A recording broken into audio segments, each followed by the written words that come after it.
الحمد للہ وحدہ والصلاة والسلام علی من لا نبی بعد اما بعد فاعوذ باللہ من الشیطان الرجیم بسم اللہ الرحمن الرحیم۔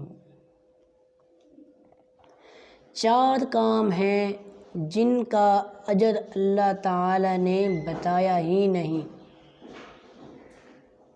اور ان چار کاموں کا بدلہ اللہ تعالیٰ خود دیتے ہیں۔ اللہ تعالیٰ ارشاد فرماتے ہیں، روزہ صرف میرے لیے ہے اور اس کا اجر بھی میں ہی دوں گا۔ اللہ تعالیٰ نے اپنے فرشتوں کو بھی نہیں بتایا اور نہ ہی اپنے رسول کو بتایا۔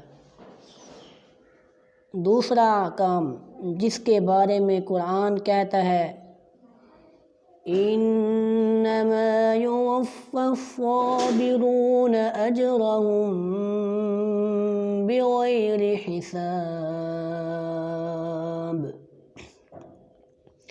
جو صبر کرتا ہے اسے بھی بغیر حساب کے اجر دے گا، اس کا حساب کوئی نہیں ہوگا۔ آپ کسی کو کچھ دینا چاہتے ہیں تو اسے گن کر دیتے ہیں، لیکن اللہ صبر کرنے پر بغیر حساب کے اجر دے گا۔ اللہ تعالیٰ سے دعا ہے کہ اللہ تعالیٰ ہمیں بھی صبر کرنے کی توفیق عطا فرمائے اور ہمیں روزے رکھنے کی توفیق عطا فرمائے۔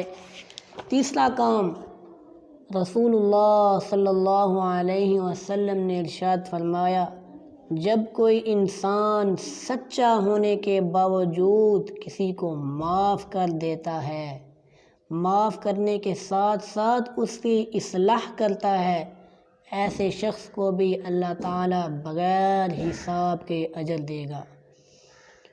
اللہ تعالیٰ قرآن مجید میں ارشاد فرماتے ہیں، فَمَنْ عَفَا وَأَصْلَحَ فَأَجْرُهُ عَلَى اللَّهِ،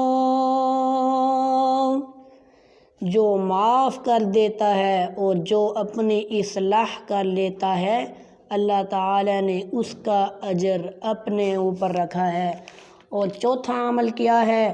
رسول اللہ صلی اللہ علیہ وسلم نے ارشاد فرمایا، جب بھی کوئی گالی دے دے، میرے اور آپ کے بارے میں بری بات کر دے، تو اس پر صبر کرنا، تو اللہ تعالیٰ اس کو بھی بغیر حساب کے اجر دے گا۔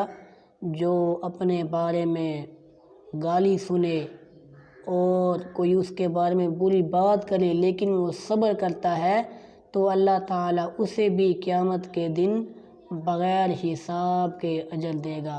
اللہ تعالیٰ سے دعا ہے کہ اللہ تعالیٰ ہمیں آپ صلی اللہ علیہ وسلم کے اسوہ حسنہ پر چلنے کی توفیق عطا فرمائے۔ آمین۔ وما علینا الا البلاغ المبین۔